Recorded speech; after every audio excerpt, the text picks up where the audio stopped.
Il est 23h, Madame, Monsieur, bonsoir. Les titres sommaires de ce journal. Le Sénat ouvre sa session ordinaire 2023, la dernière de la première législature du Sénat. Avec de nouvelles orientations, le président de l'institution annonce entre autres le renforcement du contrôle de l'action publique et la modification du règlement intérieur pour répondre aux nouvelles exigences du travail parlementaire.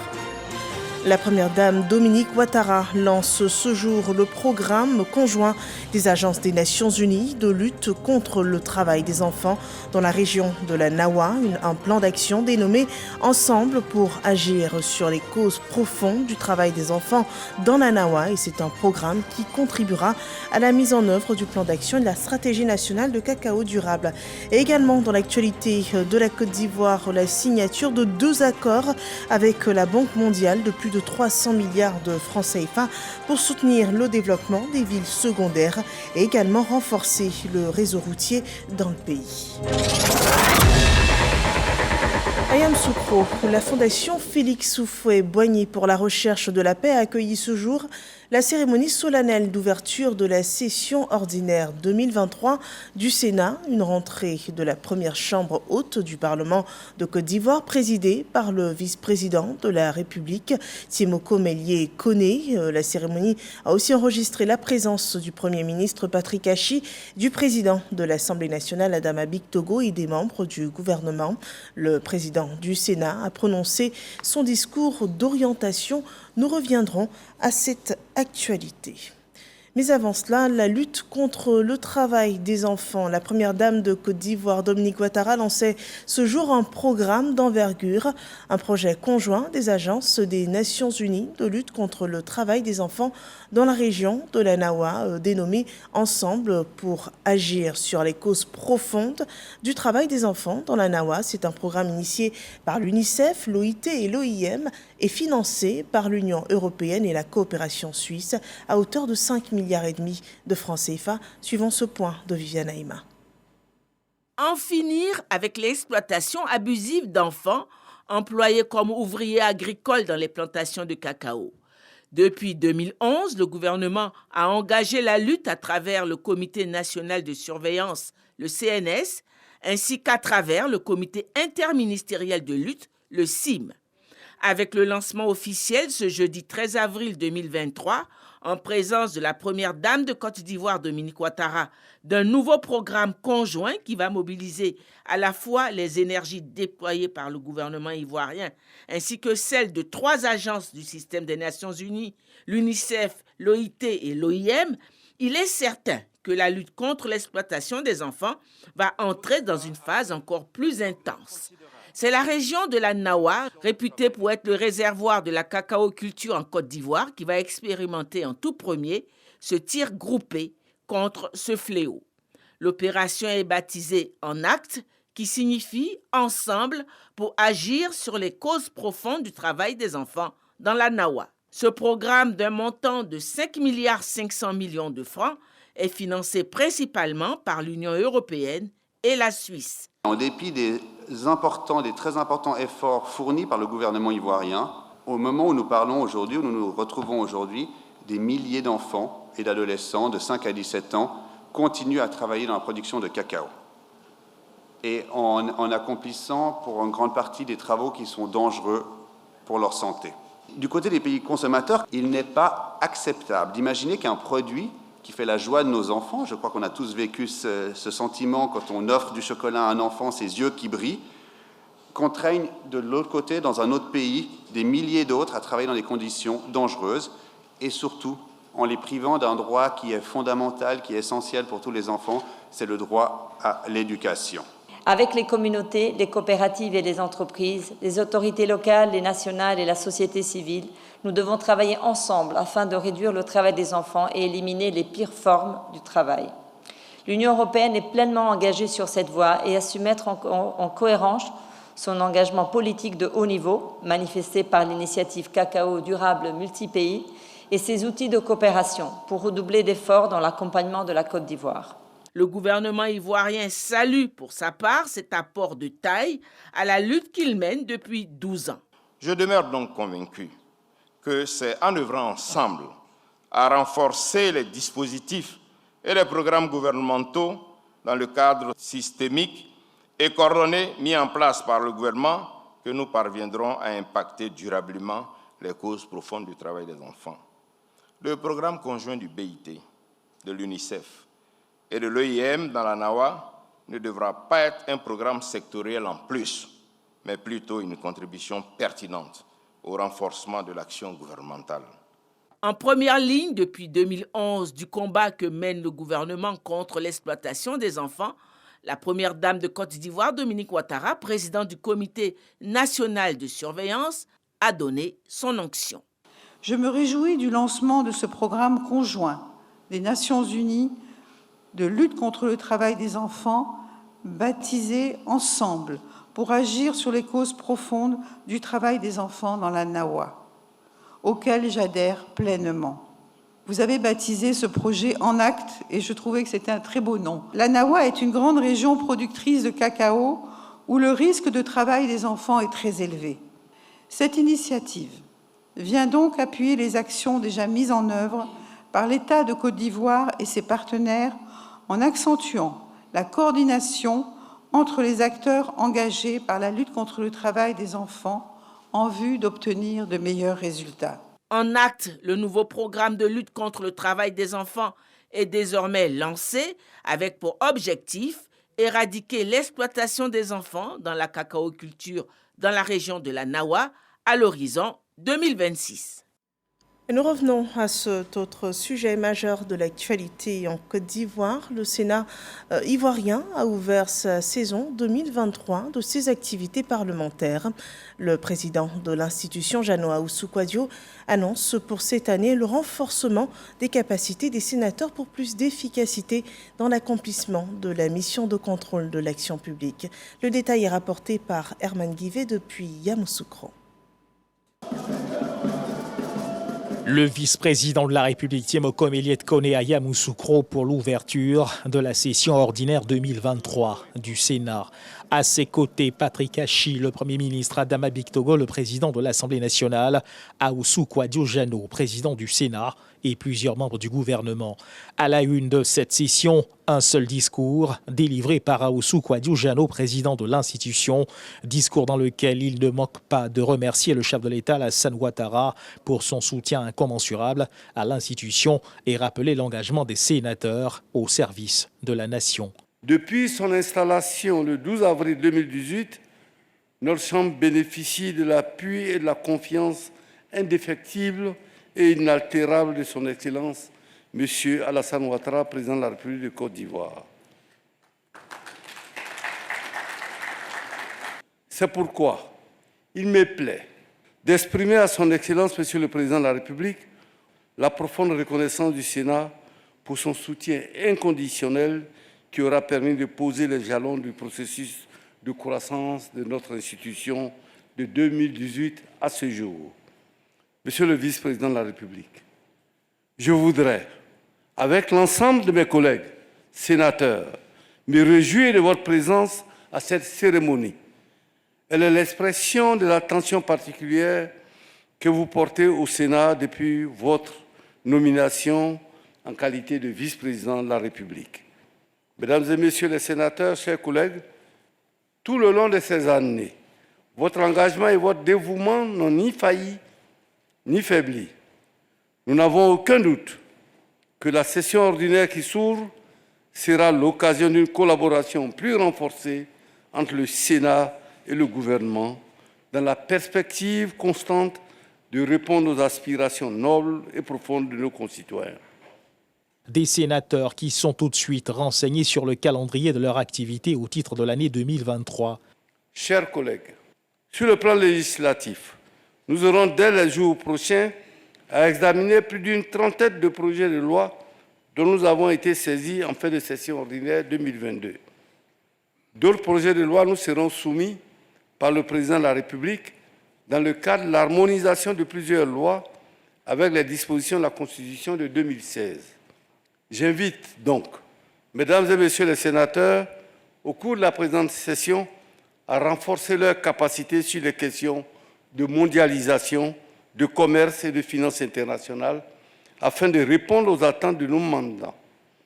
notre institution engagera toute son énergie lors de cette session ordinaire en vue de contribuer considérablement à l'amélioration des conditions de développement local en Côte d'Ivoire. Au regard du travail accompli par le chef de l'État Alassane Ouattara pour le développement de la Côte d'Ivoire, Ahoussou Kouadiojano fait une annonce fort appréciée par l'auditoire. L'exceptionnelle dextérité avec laquelle le président de la République a opéré le maillage territorial national par des infrastructures routières, sanitaires, sécuritaires, industrielles, scolaires et universitaires offre un développement équilibré de toutes les régions de la Côte d'Ivoire.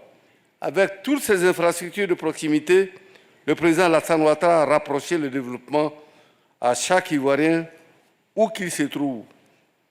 C'est pourquoi le Sénat, en tant que représentant constitutionnel des collectivités territoriales, appelle à la communalisation totale du territoire national à l'horizon 2030.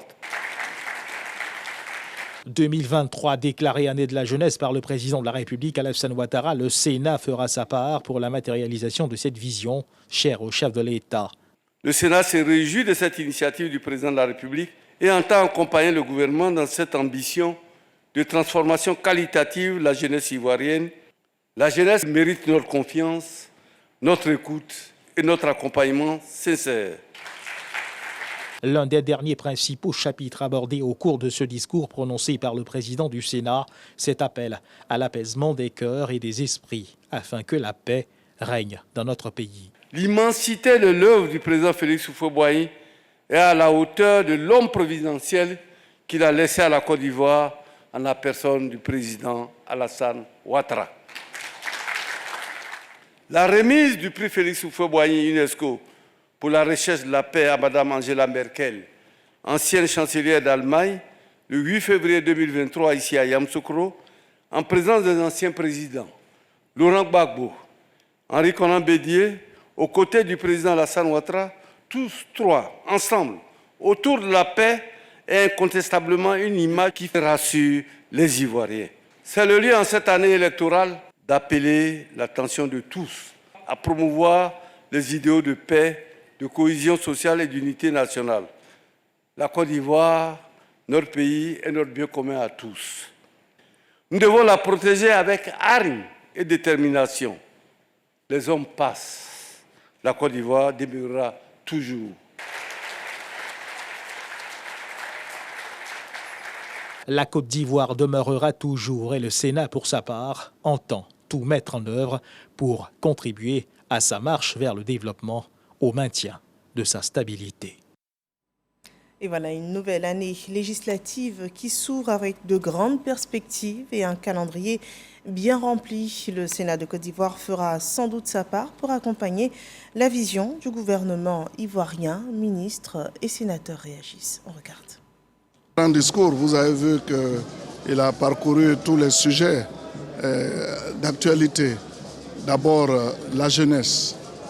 Ensuite, il a parlé de l'agriculture qui est mon domaine d'activité, où il demande qu'un renforcement soit fait et où il demande également que les hommes politiques s'y intéressent parce qu'aujourd'hui, plus que jamais, on a besoin de sensibiliser nos jeunes à venir à l'agriculture et également à s'intéresser à notre ministère parce que nous disposons de projets bancables et il faut que les gens y arrivent pour qu'on leur montre la voie.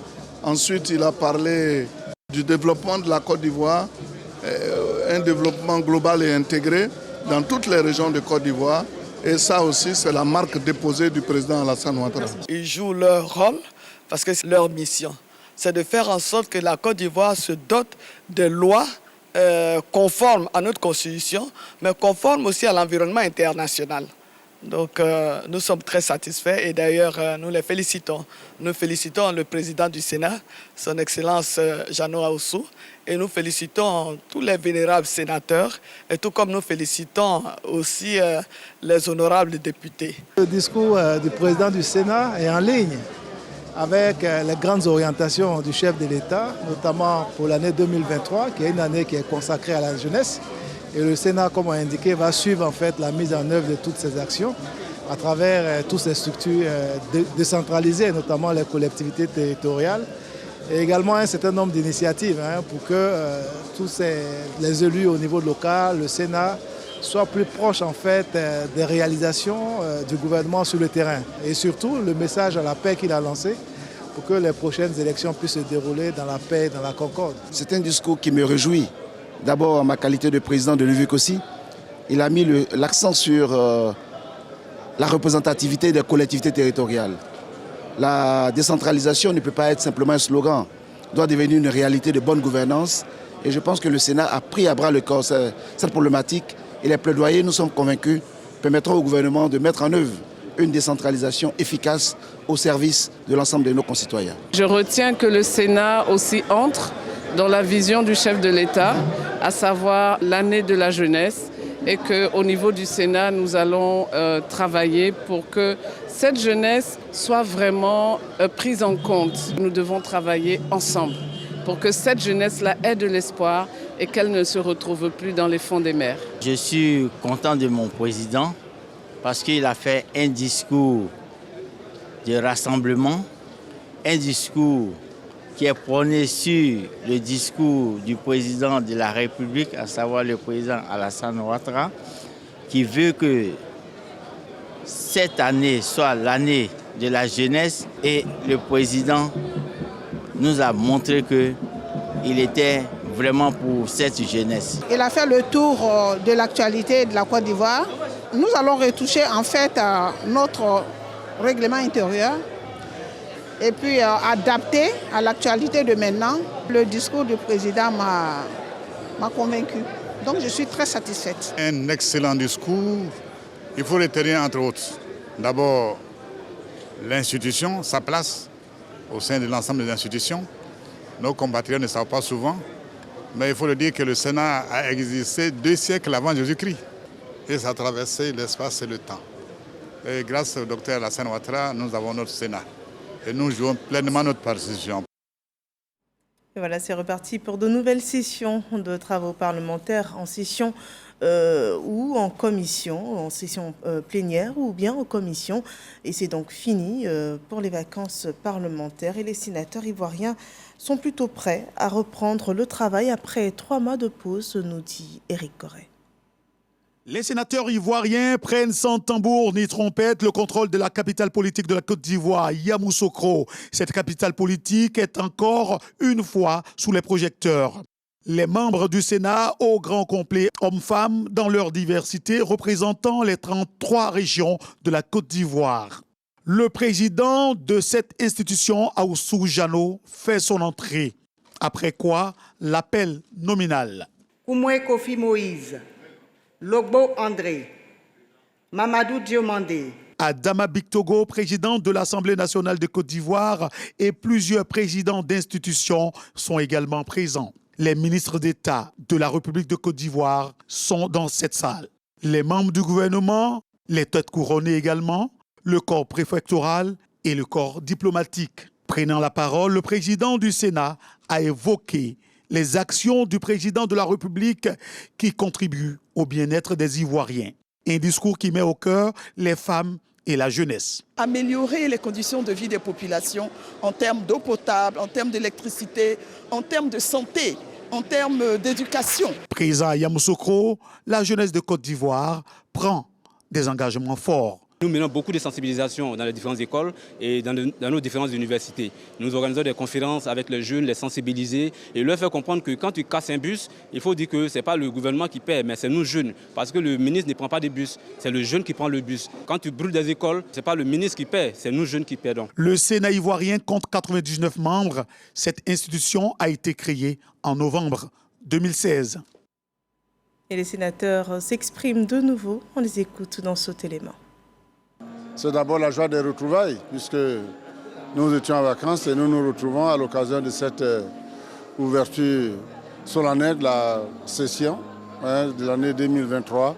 Cette joie est d'autant plus grande que nous avons enregistré la présence de hautes personnalités de l'État, à la tête desquelles le vice-président et le Premier ministre, et beaucoup de ministres et de diplomates également. Le discours programme du président augure vraiment des espoirs parce que c'est un discours qui est calé à la réalité des choses. La promotion des jeunes, l'évaluation des politiques publiques, etc. Les moyens d'aller contrôler l'action de l'État sur le terrain, tout ça, c'est des trucs qui nous encouragent. La mobilisation d'aujourd'hui et la qualité des personnes qui sont venues attestent de l'importance et de la qualité de notre institution. Une institution qui, certes, est la Benjamine au plan parlementaire, mais que j'ai souvent appelé un bébé à 32 ans, parce que c'est une institution de personnes qui ont fait carrière ailleurs et qui sont venus pour participer au développement de notre pays. Prêts pour le travail, et nous sommes prêts, nous sommes à la disposition de nos mandants, c'est-à-dire les collectivités et en général aussi de la population ivoirienne. Tout le monde convient aujourd'hui que c'est une très bonne chose que la loi de finances, la votation de l'impôt, le contrôle des politiques publiques soit contrôlé par une deuxième chambre. J'avoue que cette séance solennelle a retenu toute mon attention parce que la particularité, c'est la présence de tous les chefs d'institution, la présence du vice-président lui-même qui représentait le président de la République. Vous voyez, on ne peut pas faire mieux que ça. Nous venons de vivre un événement de rentrée très dense à travers le discours d'orientation du président qui nous a été donné, de voir que nous avons du travail. D'abord, un travail de contrôle de l'action de politique publique par les visites programmées sur le terrain des infrastructures en vue de nous rapprocher de la population. Et ensuite, dans l'action de transfert de compétences, et notamment le développement local, qui est un axe majeur du développement national. En corrigeant les textes et en votant les lois, c'est un mandat que nous donnons pour la réalisation des actions ou des projets au profit des populations. Saisissons l'occasion de cette année de la jeunesse pour démontrer que nos jeunes de Côte d'Ivoire, nous avons la possibilité d'apporter un plus. Le Sénat, c'est la deuxième chambre du Parlement. Nous travaillons en relation l'Assemblée nationale et le Sénat pour éditer nos lois. Et il y a quelques jours, nous étions à la rentrée parlementaire de l'Assemblée. Cette fois, il s'agit du Sénat. Nous sommes venus pour soutenir cette chambre. Le président du Sénat parlait de développement équilibré de la Côte d'Ivoire. Eh bien, la Côte d'Ivoire et la Banque mondiale signent 2 accords de plus de 300 milliards de francs CFA pour soutenir le développement des villes secondaires et renforcer également le réseau routier dans le pays. Des conventions concrétisées à la faveur de la présence de délégations ivoiriennes aux réunions du printemps du groupe de la Banque mondiale et du Fonds monétaire international qui se tiennent en ce moment même à Washington DC, aux États-Unis. Suivons ce développement rapporté par Serge Coléa. 3e journée des réunions de printemps du groupe de la Banque mondiale et du Fonds monétaire international, marquée par la signature de 2 projets. Coralie Devos, directrice des opérations de la Banque mondiale en Côte d'Ivoire, et Adama Coulibaly, ministre de l'économie et des finances, s'engagent sur le projet de développement inclusif des villes secondaires et le projet de connectivité inclusive et d'infrastructures rurales d'un montant global de 600 millions de dollars, environ 360 milliards de francs CFA. 2 projets qui ont été approuvés par notre conseil d'administration il y a quelques semaines. Un premier programme pour un montant de 300 millions de dollars qui vient soutenir le développement des villes secondaires, en particulier dans le nord de la Côte d'Ivoire. Et deuxièmement, un autre programme de 300 millions de dollars qui vient renforcer la connectivité routière et qui va financer la réhabilitation de nombreuses routes et de pistes, en grande partie dans le nord de la Côte d'Ivoire aussi. Avec le vice-président pour la région Afrique de l'Ouest et Afrique centrale de la Banque mondiale, Ousmane Diagana, le ministre Adama Coulibaly a échangé sur la situation économique et financière de la Côte d'Ivoire. Il a également été question des réformes en cours soutenues par la Banque mondiale. Un partenariat qui est déjà très riche avec un portefeuille de plus de 3 milliards de dollars et qui va certainement élargir suite à l'approbation par le conseil d'administration de la Banque mondiale d'un nouveau cadre de partenariat avec la Côte d'Ivoire pour la période 2023-2027. La Côte d'Ivoire est la locomotive de l'UEMOA et nous savons que quand la Côte d'Ivoire va bien, l'ensemble de l'UEMOA va bien, d'où donc la nécessité aussi pour nous d'investir davantage sur la Côte d'Ivoire pour que ce soit ce pays qui reste stable sur le plan économique mais également sur le plan social. Après la Banque mondiale, la délégation ivoirienne rencontre des investisseurs institutionnels internationaux. Ici aussi, la bonne santé financière de la Côte d'Ivoire a été présentée. Nous sommes venus ici pour leur exprimer notre souhait de les voir continuer de s'engager en Côte d'Ivoire et leur dire que bien sûr nous n'avons pas eu de problème avec le Fonds monétaire international depuis 2 ans, mais ça ne nous a pas empêché de continuer à tenir les réformes, à gérer les finances publiques de la façon la plus rigoureuse possible et à maintenir nos niveaux de performance. Les investisseurs sont intéressés toujours à la Côte d'Ivoire. Je pense qu'ils sont partis satisfaits. La délégation ivoirienne se réjouit de la confiance renouvelée des investisseurs. Au total, des contacts fructueux pour le développement de la Côte d'Ivoire.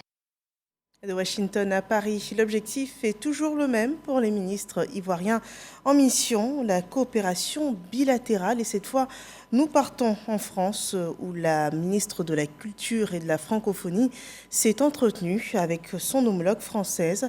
Le point de nos envoyés spéciaux Issa Chonoyeo et Ulrich Adongo.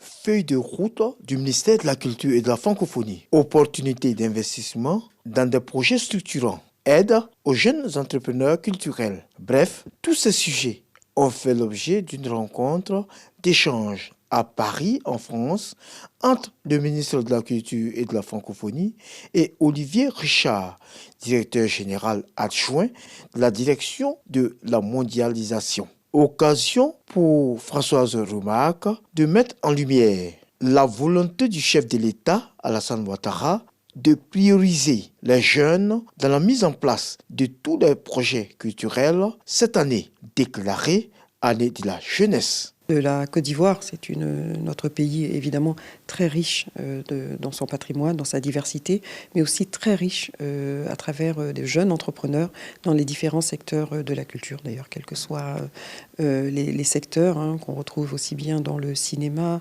dans l'audiovisuel, dans la musique, dans la gastronomie, dans l'humour.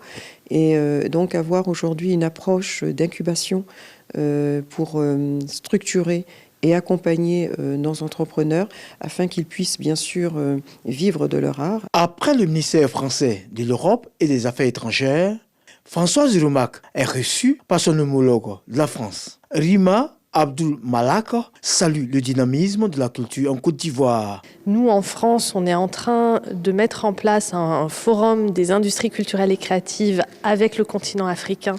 Cet automne, donc, j'ai suggéré d'inviter quelques professionnels venus de Côte d'Ivoire et on est en train de construire un projet de Maison des mondes africains qui sera un projet à la fois culturel, économique, d'échanges universitaires, de lien entre les sociétés civiles. Au cours de ces échanges, le retour du tam-tam parleur Gigi Ayokwe est abordé. Nous avons le soutien de l'État français qui a d'ailleurs été démontré à l'occasion de la visite de la présidente de l'Assemblée nationale française à Abidjan. Et la ministre nous a garanti qu'elle mettrait tout en œuvre pour que ce souhait qui est attendu des populations ivoiriennes de la communauté soit une réalité avec une approche pour laquelle la Côte d'Ivoire sera la première finalement à l'expérimenter, qui est une approche autour d'une loi cadre. La coopération culturelle entre la France et la Côte d'Ivoire est également à l'ordre du jour. Nous avons évoqué, et la ministre l'a dit, toutes les possibilités de coopération en matière culturelle et particulièrement autour des industries culturelles et créatives. Les deux ministres entendent intensifier la coopération entre Paris et Yamoussoukro en vue d'asseoir des projets culturels structurants bénéfiques aux jeunes. Et voilà, ouverture de la session ordinaire 2023 du Sénat, lutte contre le travail des enfants, coopération économique et également culturelle. C'est ainsi qu'on achève cette édition d'information. Merci de nous avoir suivis.